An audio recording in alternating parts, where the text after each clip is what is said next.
Fresh Start by Bobby Dangerously. I need to get rid of all these old clothes and things. I can't keep this stuff around anymore. My apartment is a mess. I can't live like this. I have a new girlfriend and I need a fresh start. A new life. I really like Vicky and I can't fail, as I have with the other last girlfriends. Those girls just didn't work out. So my new girlfriend Vicky is coming over tomorrow for the first time. I'm getting really excited. We have been out with each other a few times, but she has never been over here before. I need to cleanse this place, tidy it up. I want to make a good impression. So I box up all these old clothes that are lying around.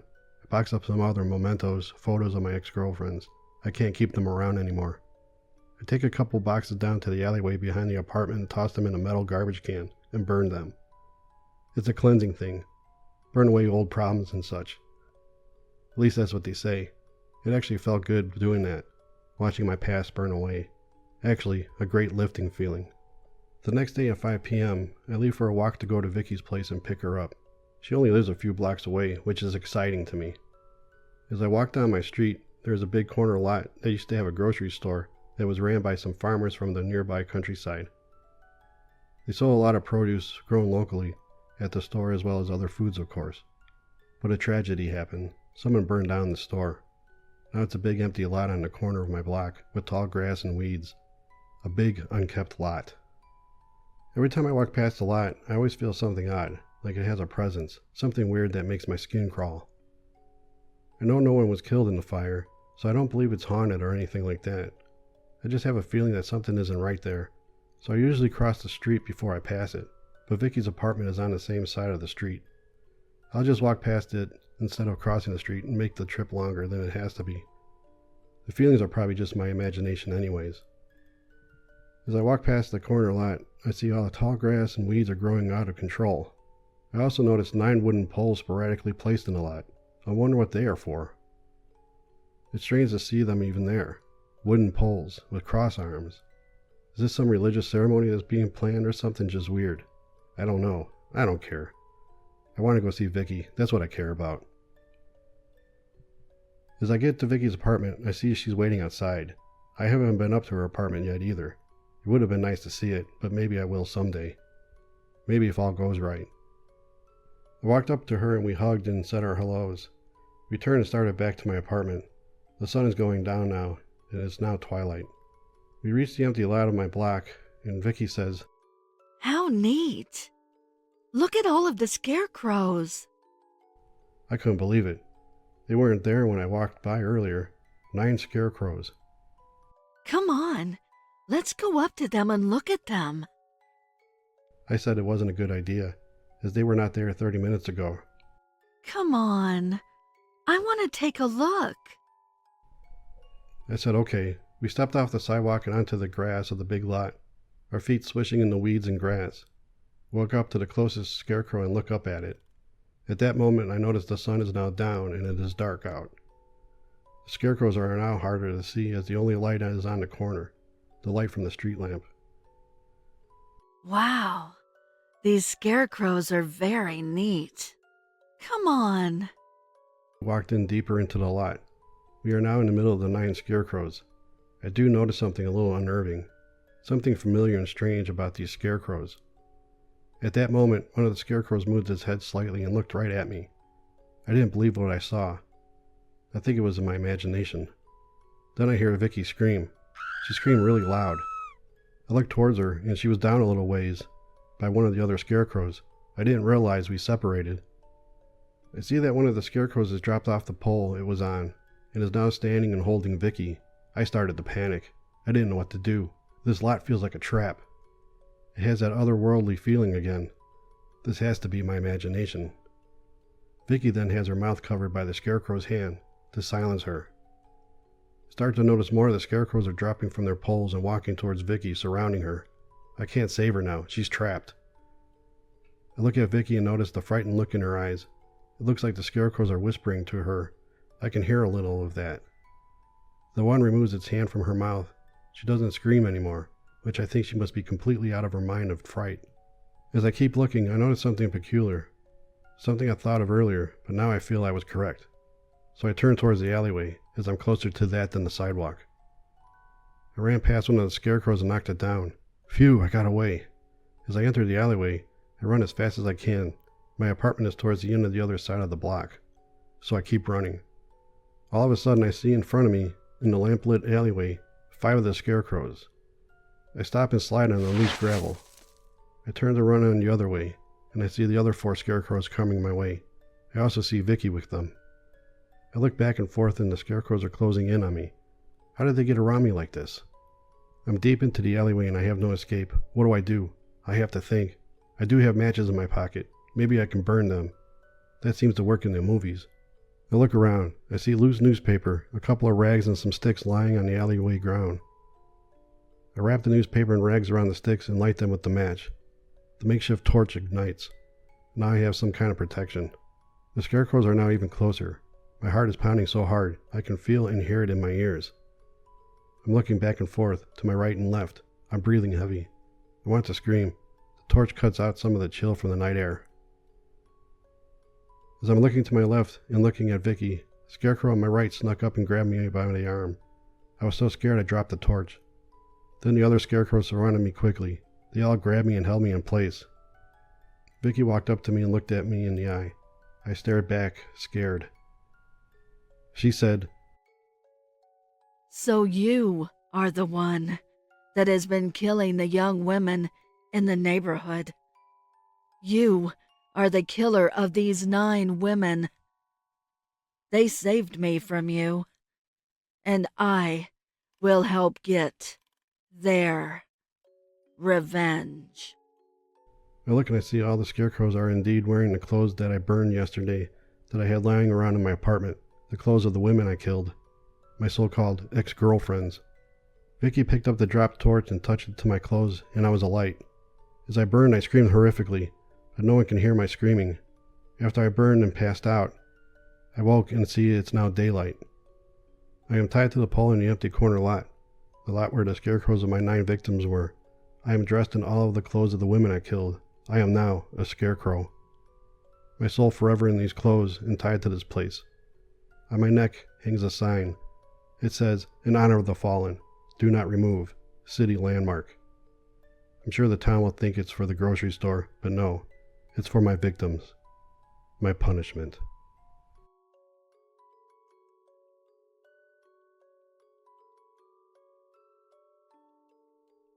Jed by the Prowler. There once was a farmer named Nathan. He lived alone and lived a modest life. Day in and day out he toiled his fields and tended to his cows. But there was something missing. Nathan was lonely. Just a friend. All I need is a friend, he would say out loud as he looked up to the sky. But no one would be his friend. He tried to befriend the delivery man. He tried to befriend the shopkeepers when he delivered his crops. But nothing. No one wanted to be his friend. As a matter of fact, they were rude to him. So one day Nathan decided to make his own friend. He made a scarecrow and called him Jed. The lonely farmer took Jed everywhere. No matter what Nathan did, Jed was right beside him. Whether it was milking the cows, to picking his crops, and even accompanied him on deliveries, Nathan would talk to Jed as if he was alive. He would ask his opinion. He would joke with him to pass the time, and even feed him through the mouth slit he gave him. And after Nathan's day was done, he would bring Jed inside with him and sit him by the fire to keep warm. Then he would go upstairs to go to bed, then wake up and start his day with Jed all over again. Nathan and his new friend were content and happy, inseparable in living their lives. Yes, people would now make fun of Nathan, especially the children in town. But the farmer did not care, for he had his friend, and he was happy. Everything was fine in the farmer's life, until the day before Halloween. A group of the town's unsavory youths cornered Nathan on his farm and began to make fun of him. They wanted Jed, but he wouldn't give him up. The group then began to attack Nathan, punching and kicking him, all the while continuing to taunt him. One of the boys then brought Nathan up to his feet and punched him. The punch sent Nathan flying, and when he fell, he landed head first on a sharp corner of his tractor. Nathan laid there and bled to death. He could have been saved if one of the boys went to get help, but instead, they just stood there and continued to ridicule him. Jed saw the whole thing. Before leaving, the group took their anger out on Jed, throwing him to the ground, and began to kick and punch him. They tore his seams and ripped out his stuffing, laughing the whole time doing it. Even one boy urinating on Jed before the group finally left. The two friends were left lying in the field next to each other. Poor Nathan was dead. Well, through some strange cosmic magic in the universe, Jed was brought to life to seek his revenge. It was now the next day, Halloween. The same group of boys continued their tormenting ways, stealing candy from younger children, egging houses, destroying property, until Jed caught up with them late into the night. Halloween ended with Jed ripping them limb from limb, leaving each of their mangled corpses in their front yards like some ghoulish Halloween decoration. Nathan's body was finally found days later when he didn't show up for his deliveries. And as for Jed, he was found sitting inside by the fireplace, covered in blood. He had gotten his revenge. Revenge for his friend.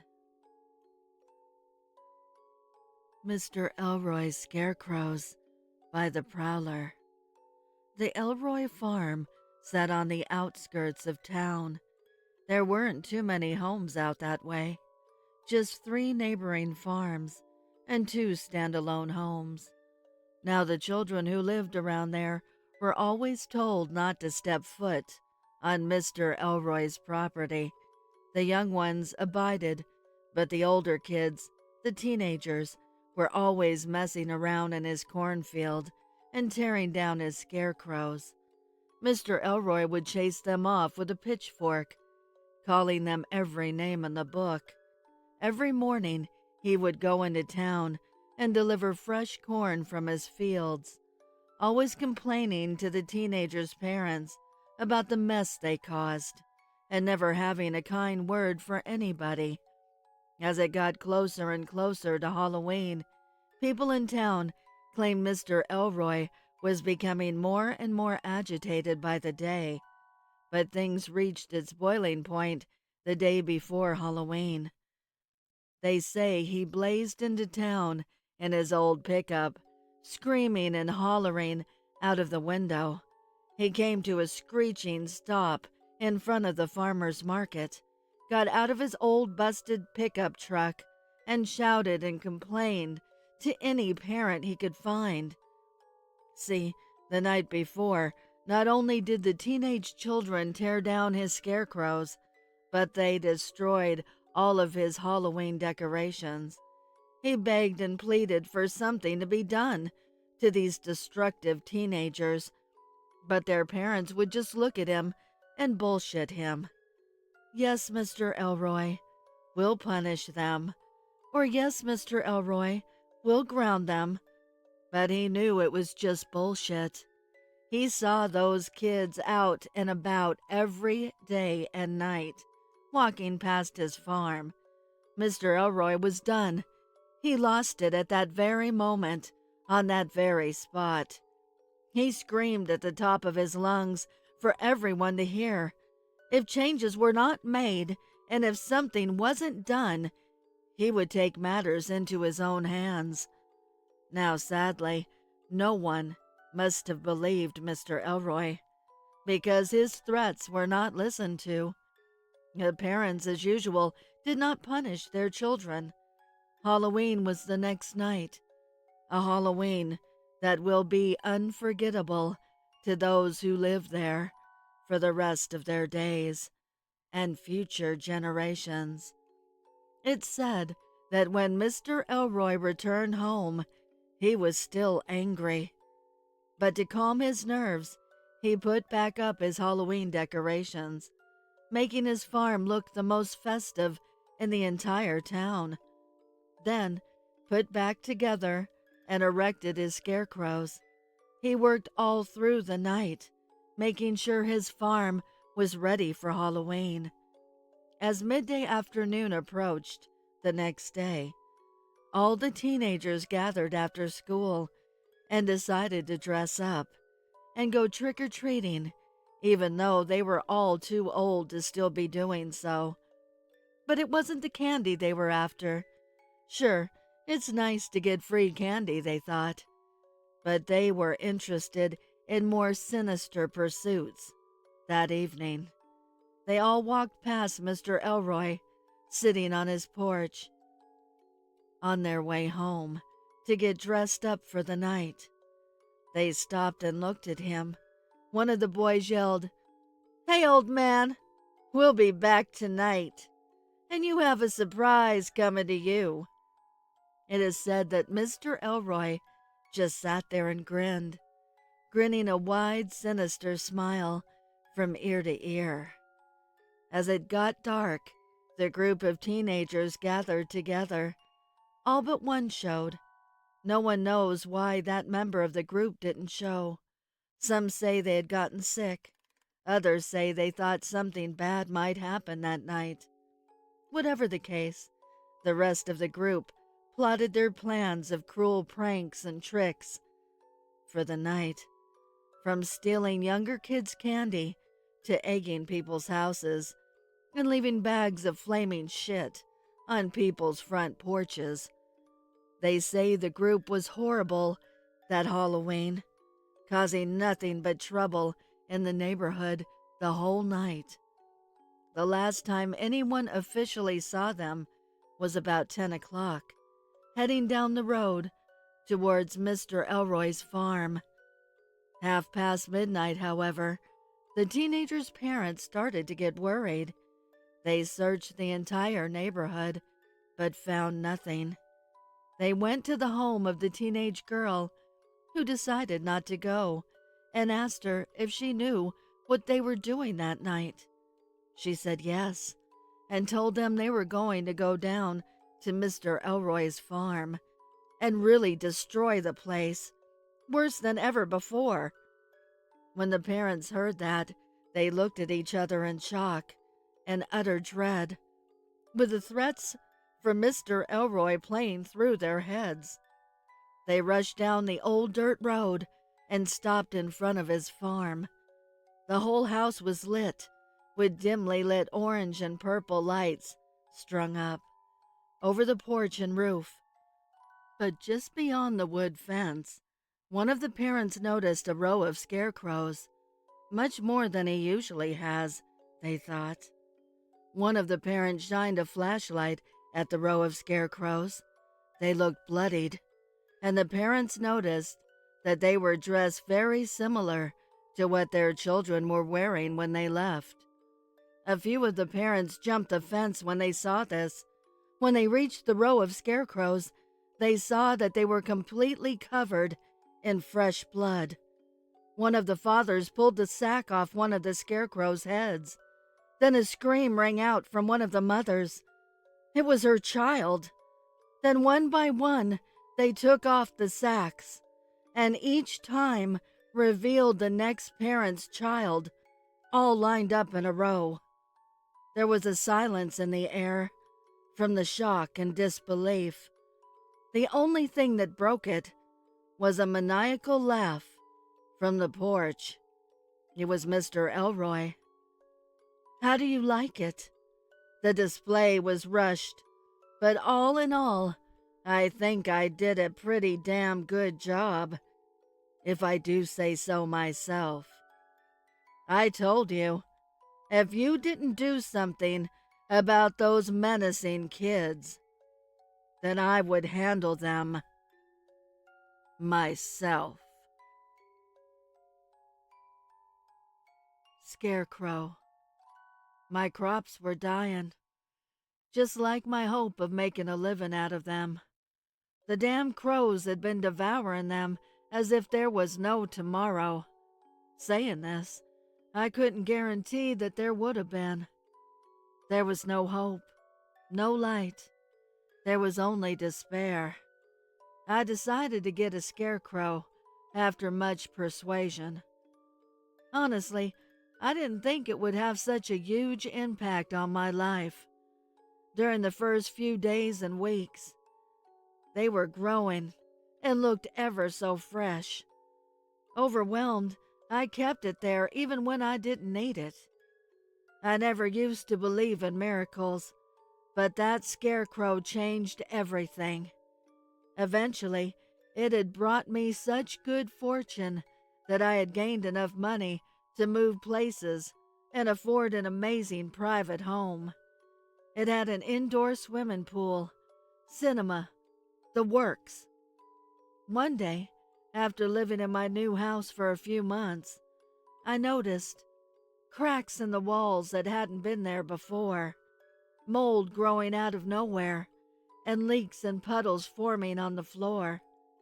I called plumbers, but they claimed to see no such thing. Certain that I was correct, I began to take pictures of the incidents, but nothing appeared in the photos, except one thing. In photos of my garden, there was the scarecrow that I had long left behind in my previous field. Curious, but slightly scared, I took more pictures. With each shot, I noticed that the scarecrow seemed to be coming closer. I never took my eye off the camera until the scarecrow filled the shot completely.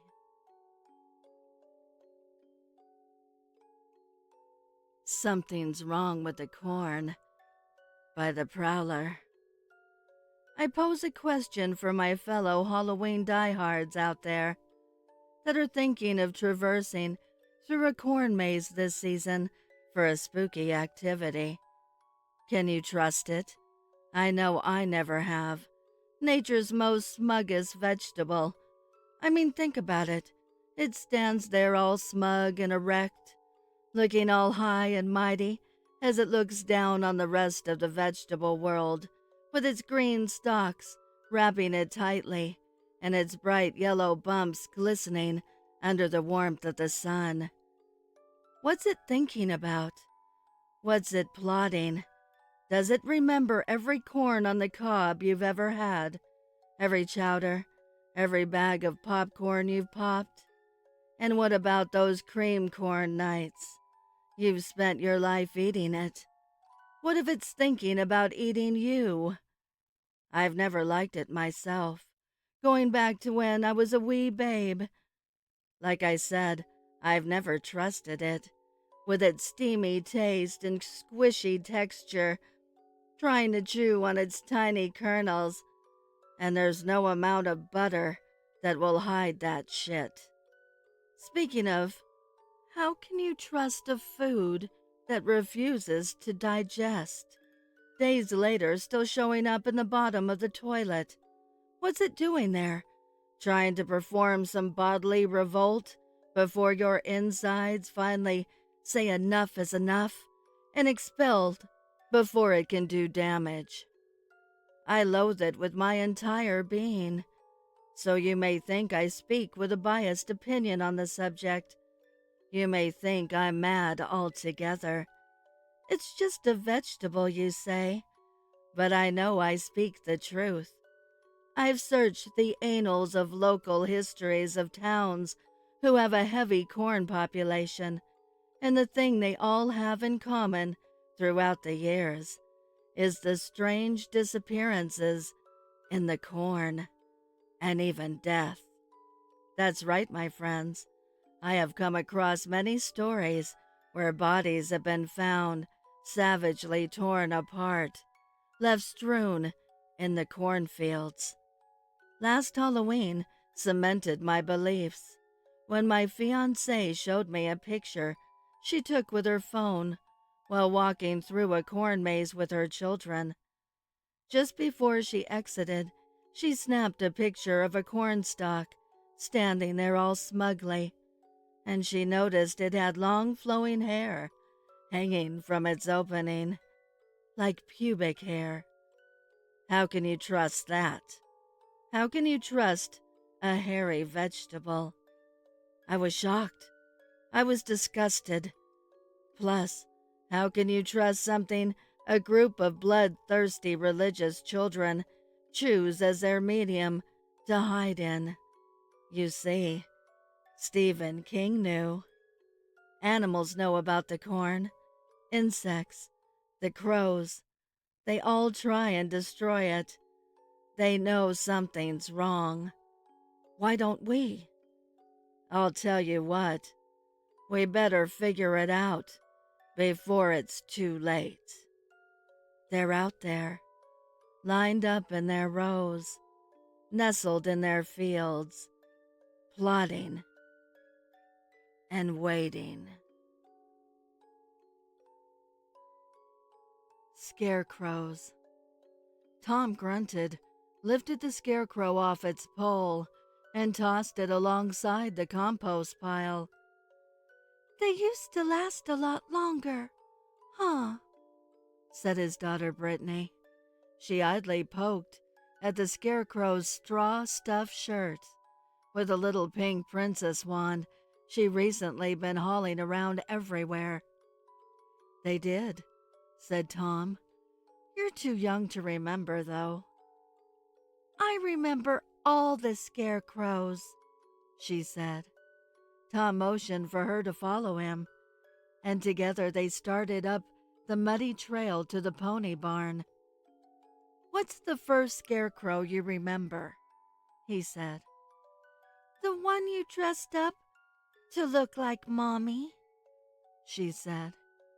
Tom pursed his lips and nodded his head. Yeah, you might remember that one, but you were very little.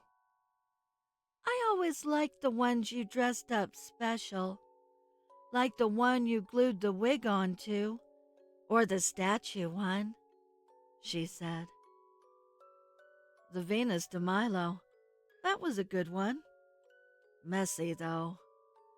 Tom slid open the barn stall door. A weeping brown burlap sack sat huddled in the corner. Please, said the sack. All right, you're getting old enough to help, said Tom. How should we decorate this one? The Scarecrow. I recently moved into an old farmhouse, and I was preparing my home for its first Halloween. Cobwebs on the bushes, plastic body parts hanging off my oak tree, and I was just putting the finishing touches to the blood splatter on my door. Since I was too old to be scared by this silly holiday, I reasoned that it was my turn to do the scaring instead. It was dark now, and I could barely make out the dark shapes in my neighbor's cornfield. To my shock, the old tattered scarecrow seemed to move, but stubbornly, I refused to move. It took irregular long strides with impossibly long legs and leapt over the wooden fence, heading straight for me. I tried to reason in my head what I must be seeing, but I lost my nerve and slammed the door shut. And I felt silly for a moment, nearly convincing myself that it was just some drunk playing a joke, until there was a loud, unsettling thump against my door, causing me to fall back to the floor. I crawled back slowly, feeling my heart pounding. From the door window, I could see his face slam against the glass, and he could see me with his wild, bloodshot eyes peeking from the holes in his burlap sack mask. I felt my blood run cold when the knob slowly starts to turn. Damn it. I forgot to lock the door.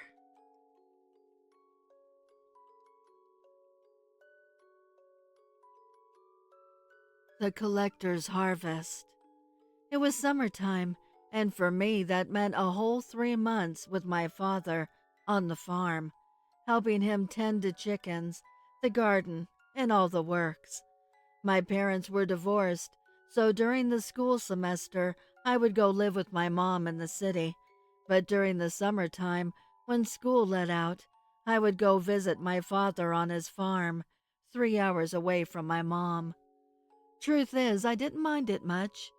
I liked doing meaningful work on the farm and hoped to have my own one day.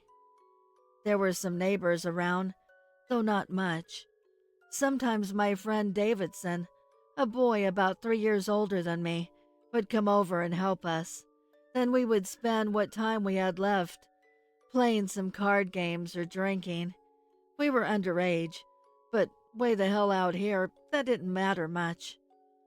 Our farm was not big, but my father was the master of making the most with the least.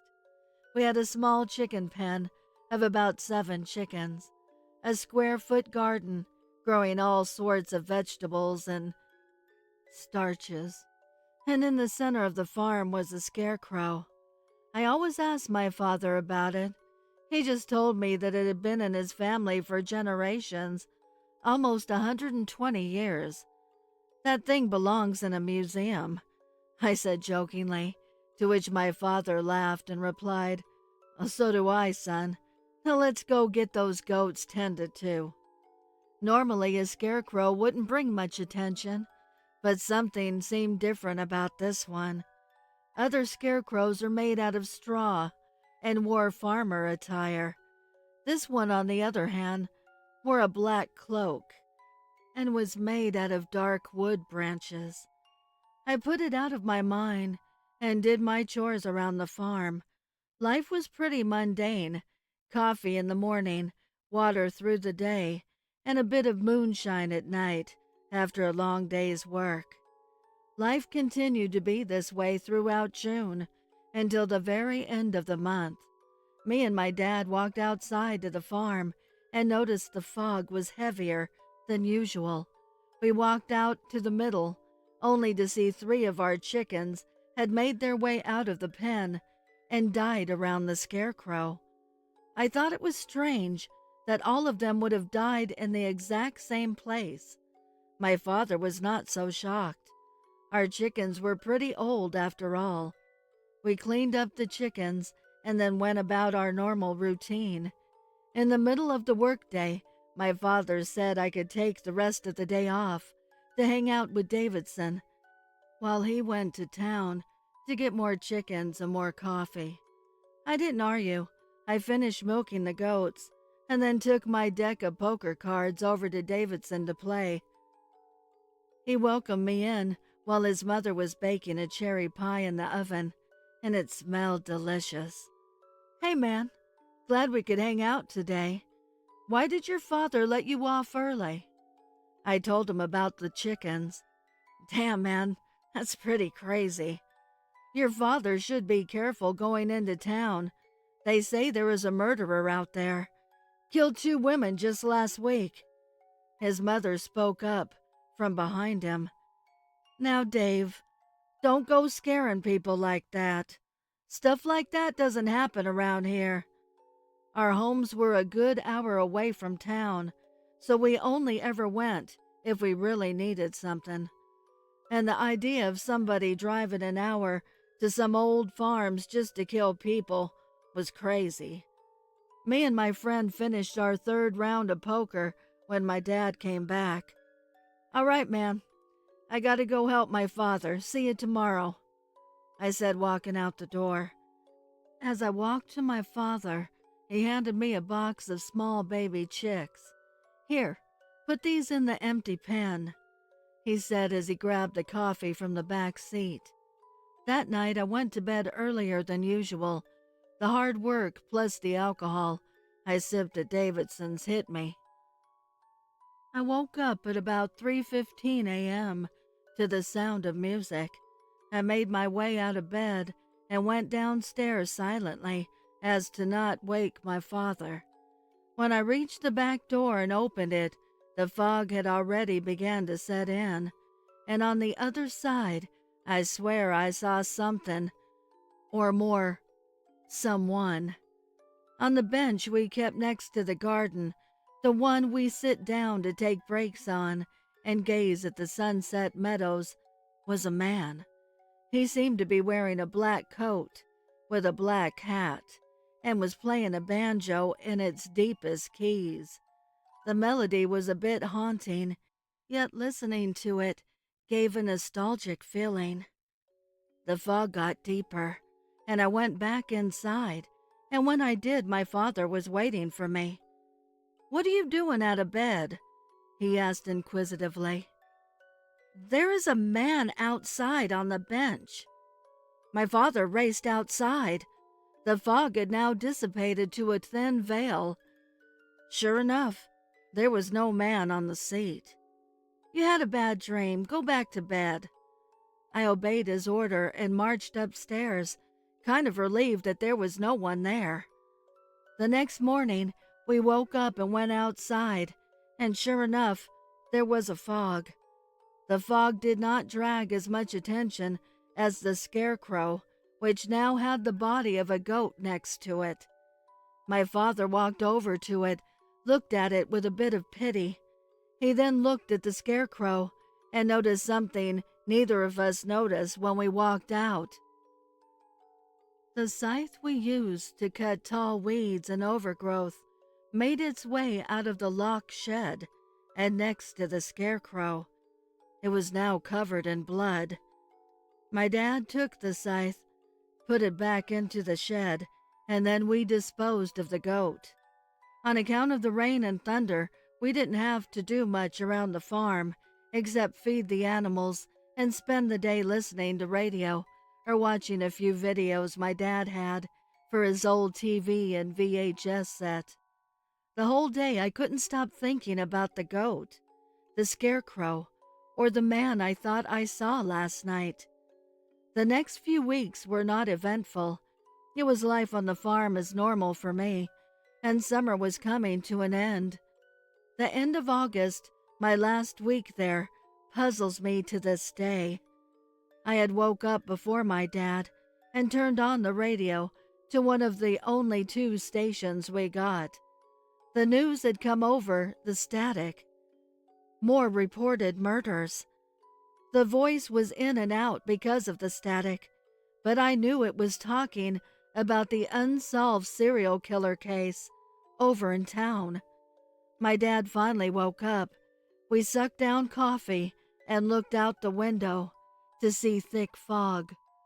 I wondered if anything will be dead next to the Scarecrow. Me and my dad walked outside, and what I found disturbed me. It was a dead human.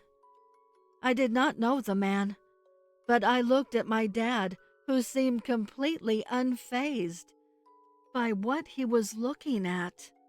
"Son, go tend to the animals and harvest the kale. I will take care of this." Once again, he took the scythe that was next to the Scarecrow, who I now believed was responsible for all of this. He put the scythe back into the shed and grabbed a shovel to bury the body. After a long day of going about my chores, I walked inside, took a small drink, and ate some apple pie before going off to bed. That night, I woke up at about 3:15 a.m., again to the sound of a banjo being played outside. I didn't go after him for fear my father would give me some choice words for disobeying him again. I sat and listened to the song until it slowly faded away into silence. That is when I fell asleep. The next 4 days were uneventful, but when I woke up on my last day at the farm, I went outside, not even drinking coffee, and saw my dad already outside where the Scarecrow used to be. The shed was open, and the scythe was gone completely. I asked my dad what had happened, and he gave me a direct yet vague response. The collector has gone out for his autumn harvest, but he will be back next spring. I went back in to have coffee, and I listened to the radio. No murders since the last one a week ago, a day before the dead man arrived on our property. Ode to Stoolzibub from the Prowler. Beware the chamber pots when they crack and creak. They start to bubble and squeak from the master of the one-cheek sneak. When the lord of the lump arrives, a watery tear he brings to your eyes. 1,000 colons you will surely smell from the hollowed-out anuses that are burning in hell. The demon of shite, Stoolzibub is his name, the master of ruin and nostril decay. When you start to feel weak from the smells of his reek, you'll know he is close. It's your soul that he seeks. Hide if you can, hide you must do. Run for forever from the Lord of the Pooh.